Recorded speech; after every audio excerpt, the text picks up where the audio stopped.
राधे राधे दोस्तों, आज हम आपको सुनाएंगे अवसान मात और एक ऐसी लड़की की कहानी जिसे तांत्रिक एक बांसुरी बना देता है।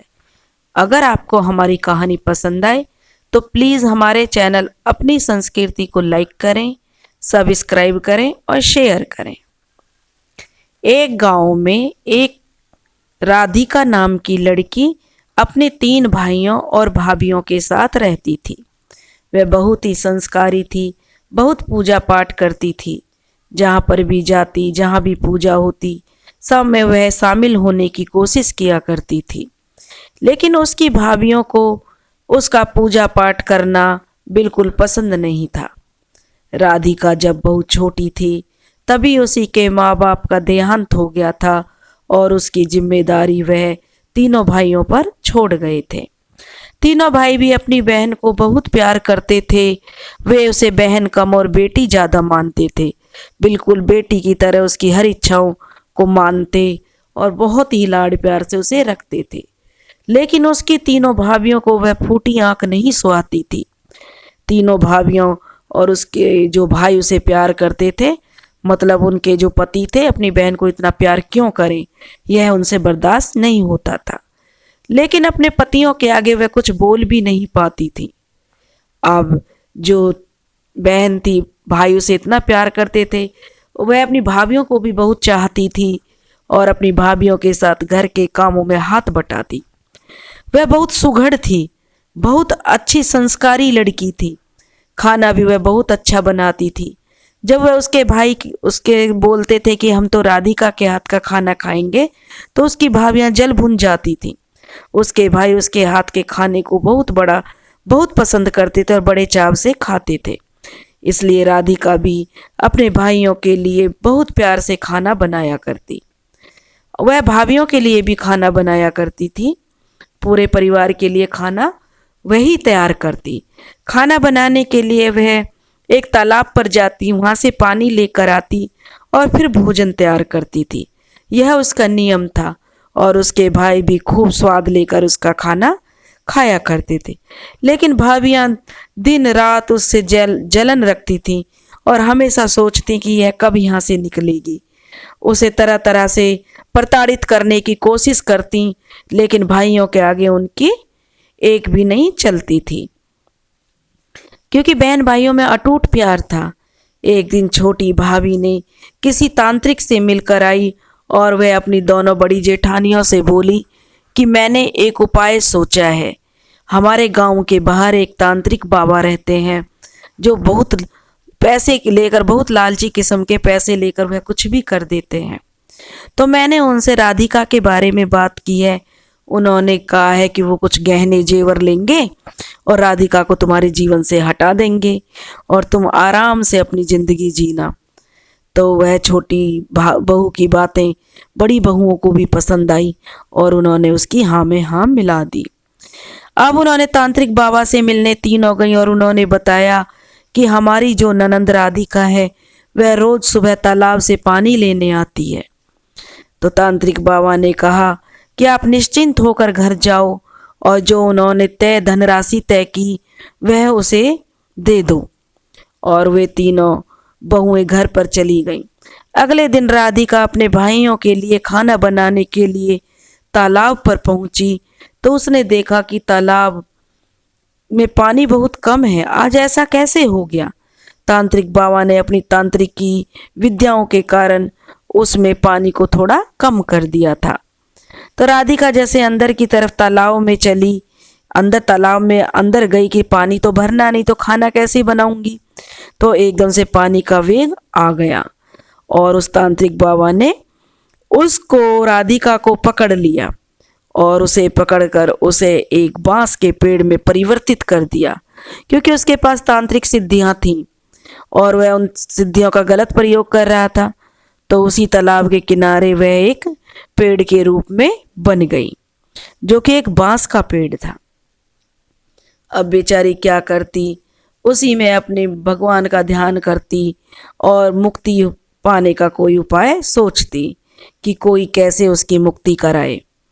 अब वह उसमें अपने भगवान का ध्यान करती थी तो काफ़ी देर हो गई तो उसके भाइयों ने सोचा कि हमारी बहन अब तक तालाब से नहीं आई है, तो उसके लिए ढूंढेर मच गई। सब उसे ढूंढने लगे।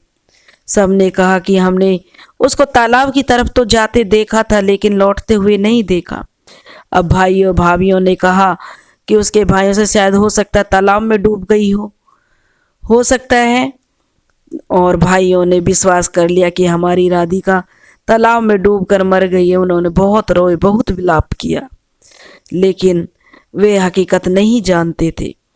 तभी उन्होंने देखा कि तालाब के किनारे एक बांस का पेड़ उगा हुआ है, लेकिन आज से पहले ये पेड़ यहाँ पर नहीं था, लेकिन किसी का भी उसकी तरफ ध्यान नहीं गया। अब वह धीरे धीरे पेड़ भी काफ़ी बड़ा पेड़ हो गया था और काफ़ी दिन बीत चुके थे। धीरे धीरे भाई भी अपने गृहस्थी में उलझ गए और भाभियाँ तो बहुत खुश थीं कि उनके तो जो है जीवन में से उनकी ननंद निकल गई है, क्योंकि ननंद के आगे पति उनको तवज्जो नहीं देते थे। वे अपनी बहन को ज़्यादा लाड प्यार करते थे, लेकिन ये तीनों भाभियाँ उन बहन भाइयों के प्यार को समझती नहीं थी। ये तो सिर्फ यही चाहती थी कि हमारे जो ननंद है हमारे घर से निकल जाए। अब काफ़ी दिन बीत गए तो एक जोगी था, वह उधर से निकल के जा रहा था। जब उसने उस इतने बड़े भारी बांस के पेड़ को देखा तो वह उसके नीचे आया, और वह बहुत सच्चा जोगी था। तो उसके मन में आया कि कितना अच्छा बांस का पेड़ है, इसकी तो मैं बांसुरी बनाकर बजाऊंगा।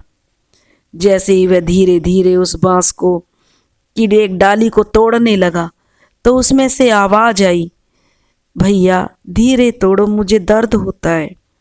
लेकिन जोगी ने उस आवाज़ को सुना और चारों तरफ देखा तो वहाँ पर कोई नहीं था।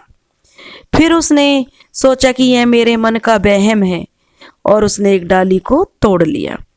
एक डाली को तोड़कर उसने उसकी एक बांसुरी बनाई, और वह उस बांसुरी को बजाता तो उसमें से बहुत अच्छी धुन निकलती। अब वह उस बांसुरी को जो भी सुन लेता उसकी धुन इतनी अच्छी थी, जहाँ भी वह उस बांसुरी को बजाता तो लोग सुनने के लिए उतावले हो जाते। अगर किसी ने एक बार उस बांसुरी को सुन लिया तो दूसरी बार सुनने के लिए मचलने लगते। अब वह जो जोगी था उस बांसुरी को बजाया करता, और लोग जिनसे जो भी पैसा, रोटी, खाने का कोई भी सामान मिलता वो लोग जोगी को दे जाया करते उसके बदले, और उसे बांसुरी सुना करते। अब धीरे धीरे जोगी का जो है ना खाना पीना सब उस बांसुरी से ही चलने लगा। अब एक दिन जोगी पास के गांव में जा रहा था, तो वह ऐसे ही बांसुरी बजा रहा था। तो उस बांसुरी को एक सेठ ने उसकी धुन सुनी, तो उस जोगी को अपने घर बुलाया और बांसुरी बजाने के लिए कहा। जब उसमें से इतनी मधुर धुन निकली तो उसका बेटा जो सेठ का था बाहर आया, वह भी सुनने लगा।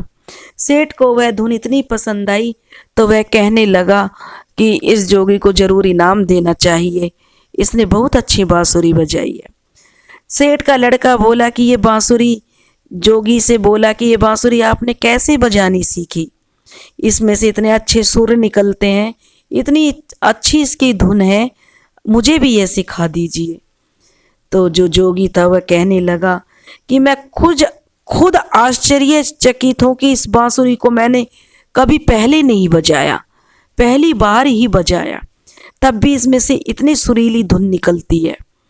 तो वह जो सेठ का लड़का था उससे बोला, लो तुम भी इसे बजा कर देखो। जब सेठ का लड़का उसे बजाने लगा तो बहुत ही अच्छी धुन निकली।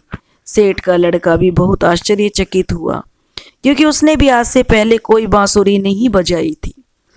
अब सेठ ने उस जोगी को काफ़ी सारा धन दिया। जो जोगी था वह उस सेठ के लड़के से बोला कि आज से पहले मुझसे किसी ने भी इस बांसुरी को नहीं मांगा, लेकिन तुमने इसे मांगा है, तुम ही इसके सच्चे अधिकारी हो। अब ये बांसुरी आज से तुम्हारी है, तुम इसे बजाओ, मैं तो अपने लिए और भी बना लूँगा, लेकिन तुम एक सच्चे इंसान हो, तुम्हारे अंदर लगन है, इसलिए आज से ये बांसुरी तुम्हारी। अब वह सेठ का लड़का जब भी मन करता उस बांसुरी को बजाता तो उसमें से बहुत प्यारी धुन निकलती, मन को मोह लेती। एक दिन सेठ का लड़का सोचने लगा, इस बांसुरी में जरूर तो कुछ खासियत है, नहीं तो ये बांसुरी ऐसे कैसे बजती। अब वह हाथ जोड़ के बांसुरी के आगे प्रार्थना करने लगा, क्योंकि जो सेठानी थी वह भी अवसान माता की पूजा करती थी, उसके घर में भी अच्छी पूजा पाठ हुआ करती थी। तो जो सेठ का लड़का था वह अपनी माँ का हाथ बटाया करता था पूजा पाठ में। तो उसने माता रानी का नाम लिया और उस बांसुरी से बोला कि तुम कौन हो, भूत प्रेत यक्ष गंधर्व या किसी की जो भी कोई आत्मा हो, मुझे बताओ आप कौन हो, जो भी मेरे सामने आ जाओ, क्योंकि कोई भी बांसुरी ऐसे नहीं बज सकती। इससे पहले मैंने कभी बांसुरी नहीं बजाई। तो उसमें से वह लड़की निकल आई, क्योंकि उसको तो श्राप था, उसने इस तांत्रिक ने बांध रखा था। लेकिन माता रानी की शक्ति और भाव भक्ति जो वो कर रही थी उससे वो उसमें प्रकट हो गई। जब उसमें से लड़की प्रकट हो गई तो सेठ का लड़का बड़ा अचंभित हुआ। वह बोला कि तुम कौन हो और ये बांसुरी में से तुम कैसे निकल आई हो। तब उस लड़की ने उस सेठ के लड़के को सारी बात बताई कि कैसे मेरी भाभीियों ने मुझे तांत्रिक के द्वारा एक पेड़ में परिवर्तित करवा दिया। अब उस सेठ के लड़के ने उस लड़की, क्योंकि संस्कारी थी, सुंदर थी, सेठ के लड़के ने उससे शादी कर ली। शादी कर ली तो वह तो सेठ के घर की बहू बन गई। माता रानी की कृपा थी, सेठ के घर में बहू बन गई, अच्छे संस्कारी थी, घर का काम काज करने लगी। सेठ सेठानी को भी बहुत वह पसंद थी, अपने सास ससुर की सेवा करती। अब उधर क्या हुआ, जिस गांव में उसके भैया भाभी रहते थे उस गांव में बहुत तगड़ी बाढ़ आ गई और बाढ़ में उनका सब कुछ तहस नहस हो गया। वे दाने दाने को मोहताज हो गए, उनके घर में कुछ नहीं बचा और जान बचाकर वह दूसरे गांवों की तरफ रुख करने लगे। जब वे दूसरे गांवों की तरफ निकल पड़े तो चलते चलते उसके भैया भाभी उसी गांव में आ गए जहां पर राधिका थी। अब उसी के घर के आगे से जैसे वो लोग निकल के जा रहे थे तो राधिका छज्जे पर खड़ी हुई थी। तभी उसके छोटे भाई की नजर राधिका पर पड़ी। तब वह जोर से चिल्लाया कि मेरी बहन राधिका तो यहाँ पर है, मेरी बहन राधिका मिल गई, मेरी बहन राधिका मिल गई। तब उसके दोनों और भाइयों ने देखा तो वो भी देखकर आश्चर्यचकित रह गए कि यह तो हमारी बहन राधिका है। उधर से राधिका भी अपने भाइयों की तरफ दौड़ पड़ी और बहन भाई आपस में गले मिलने लगे, लिपट गए एक दूसरे को और रोने लगे। जब तीनों भाई उसकी कौली भरकर रोने लगे तो राधिका भी खूब रोई। तब तीनों भाइयों ने उससे उसके गायब होने का कारण पूछा। तब राधिका ने बताया कि जब वह पानी लेने के भोजन बनाने के लिए तालाब पर पानी लेने गई तो वहां पर तांत्रिक बाबा ने क्या क्या कर रखा था, जिससे कि तालाब का पानी उसे दिखाई नहीं दिया और ऐसे लगा कि यह तालाब में अंदर बहुत कम पानी है, इसलिए तालाब के बीचों बीच चली गई और वहां से तांत्रिक बाबा ने उसे उस पर क्रियाएं करके उसे एक पेड़ में परिवर्तित कर दिया। और फिर वह कैसे बांसुरी बनी और कैसे सेठ के लड़के के पास वह मुक्त हुई बांसुरी से और सेठ के लड़के ने उससे शादी की। यह सब सुनकर उसके तीनों भाइयों को अपनी पत्नियों पर बहुत गुस्सा आया। उन्होंने अपनी पत्नियों को उसी टाइम छोड़ दिया और बोले कि यहाँ से निकल जाओ, तुम जैसी कुलक्षणी और कलंकनी भी पत्नियां हमें नहीं चाहिए।